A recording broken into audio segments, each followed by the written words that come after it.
Hey everyone, I see you've been digging into the future of work. Yeah. Looks like you just got back from a session all about what to expect in 2025. I was looking over your notes and it sounds like they covered some really big stuff. Yeah. Employee scarcity, retention, pay transparency, AI, company culture, benefits, the whole nine yards. It was a really fascinating session. It's like the winning formula for businesses in 2025 is attracting talent through skills-based hiring and upskilling, keeping that talent engaged and supported, and rewarding them with competitive and transparent compensation packages. You got it. It's a complex challenge. But by understanding these trends and taking proactive steps, businesses can not only survive but thrive in this constantly changing HR world. I think it's safe to say, the future of work is being reshaped by AI and technology. Like, it's happening so fast. And it's not just buzzwords anymore. It's actually changing the way we work. I think a lot of business leaders are kind of wrestling with this question. How is AI going to impact the workforce? There's some excitement, but also anxiety. Are robots going to take over all our jobs? That's the big question, right? And from what I'm seeing in these reports, it's not really about robots replacing us entirely. It's more about a big shift in the types of tasks we focus on. Think of AI as this powerful tool that can help us work smarter, not harder. So less robots are taking over and more like robots are our super assistants. Can you give me some real-world examples? How is AI already being used in HR departments? Well, let's take recruiting, for example. The reports talk about how AI can streamline the whole process, from finding candidates to screening resumes and even doing those initial assessments. It's like having a tireless assistant that can go through tons of data, find the best applicants, and even spot potential bias in hiring decisions. That last part is really interesting.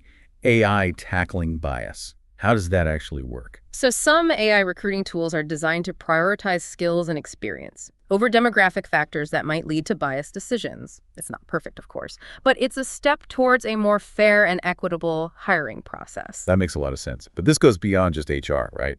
This AI wave is affecting everyone. Absolutely. AI is changing everything. From data analysis and customer service to creative fields like marketing and design, it's automating those repetitive tasks, giving us real-time insights, and ultimately it's freeing us up to focus on the bigger picture stuff. So AI could give us more time and energy to be creative and strategic. That's a change I think most business leaders would be happy about. But let's be real, there are going to be challenges too, right? How do we get our workforce ready for an AI-driven world? That's where training and development become absolutely crucial. The reports really emphasize the importance of giving employees the skills they need, not just to survive, but to thrive in an AI-driven workplace. And it's not just technical skills, it's about adaptability, critical thinking, and being able to work effectively with AI. It sounds like it's as much about a change in mindset as it is about new skills. We can't be afraid of change. We have to embrace it and learn how to use these new tools to our advantage. And speaking of change, company culture and employee engagement are changing too, right? Yeah, it's a really interesting evolution. The pandemic forced companies to adapt to remote work really quickly and to rethink how they approach employee well-being.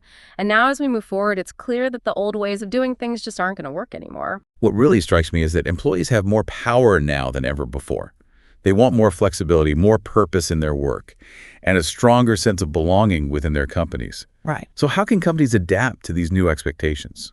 Well, the reports highlight communication as the foundation of a strong company culture. One expert even suggested something pretty radical, embracing transparency to the point where companies share their internal employee engagement trends publicly, like on their careers page. Wow, that's a bold move. What's the thinking behind that level of transparency? I think it reflects this growing demand for authenticity and openness in the workplace. Employees, especially younger generations, want to work for companies that are genuine and transparent and that value their input.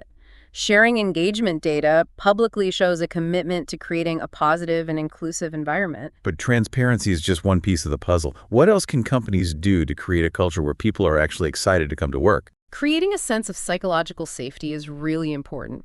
This means building an environment where employees feel comfortable speaking their minds, sharing ideas, and even making mistakes without being afraid of punishment or judgment. It's about building trust and open communication at every level of the company. And that connects to recognizing and appreciating what employees do. Especially with all the remote and hybrid work, it's really important to find ways to celebrate success and acknowledge hard work. Exactly. Even small gestures of appreciation can go a long way.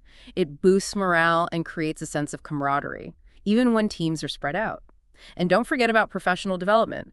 Employees want opportunities to learn new skills and see a clear path for growth. It sounds like it all comes down to creating a culture that's not just about work, but also about personal and professional growth. You got it. And the reports also talk about how important diversity, equity, and inclusion are, or DEI, as a core part of company culture. It's not just about checking boxes. It's about creating a workplace where everyone feels valued, respected, and empowered to contribute their unique talents and perspectives. We've covered a lot of ground here, from the power of AI to the changing dynamics of company culture. Any final thoughts for our listeners as they try to navigate all these changes? The key takeaway for me is that the future of work is all about being adaptable and agile. Yeah. And being willing to embrace change. Companies that hold on to old ways of doing things are going to fall behind. So don't be afraid to experiment, to try new things. And most importantly, listen to your employees. They're your most valuable asset. And their insights are essential for navigating this new world of work.